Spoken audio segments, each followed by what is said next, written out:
Hey there, guys. So the other day I had a conversation with a friend of mine, and he asked me, about Iraq and Afghanistan, what the wars were like, in my opinion, as a truck driver. In my experiences, what was it like dealing with the enemy in your day-to-day missions? Um, the only way to explain what the war was like, and it was a conversation I had with an old friend of mine who I had deployed with on my first deployment. When I went, I was excited. I got there probably late 2003, I want to say, and all of the pictures flashing in the background are pictures from those deployments. The first one to Iraq, the second one to Iraq, and the third one to Afghanistan. So I spent a lot of time out in the road, actually coming face to face with the enemy on many occasions, and many IEDs, you name it. Being a truck driver, driving all over, you get to see it. And I remember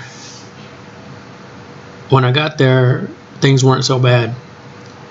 But as the rules of engagement tightened up on us, the enemy got emboldened. They knew they could do more and get away with more. And at first they did attack. They did attack like crazy, and you could see them, and they'd be running around attacking you on foot. RPGs, machine gun fire, snipers, whatever. Whatever they could figure out to use against you. But after a while, I guess they figured out, man, we can't beat these Americans. We have to change our tactics. So then they started using the IED.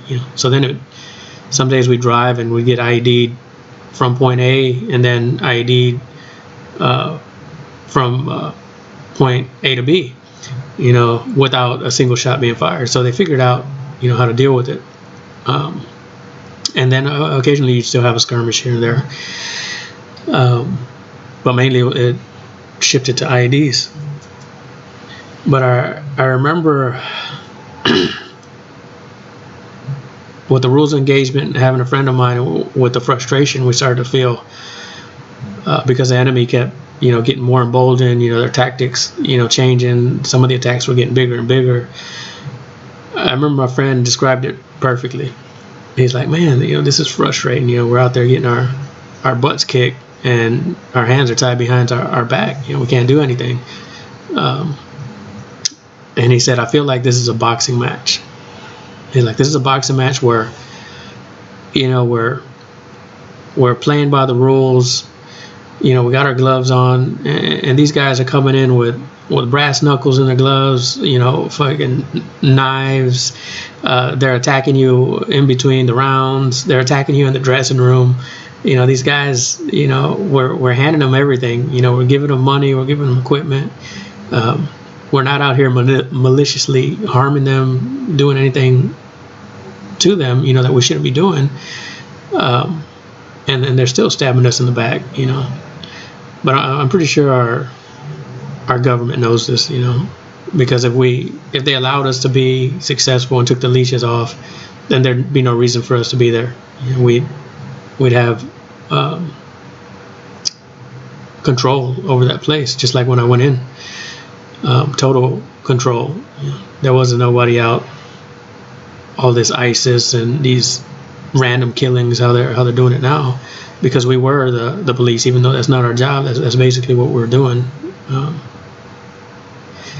But anyways, that was just my take on the Iraq and Afghanistan war. We go in there, we had total control, and the more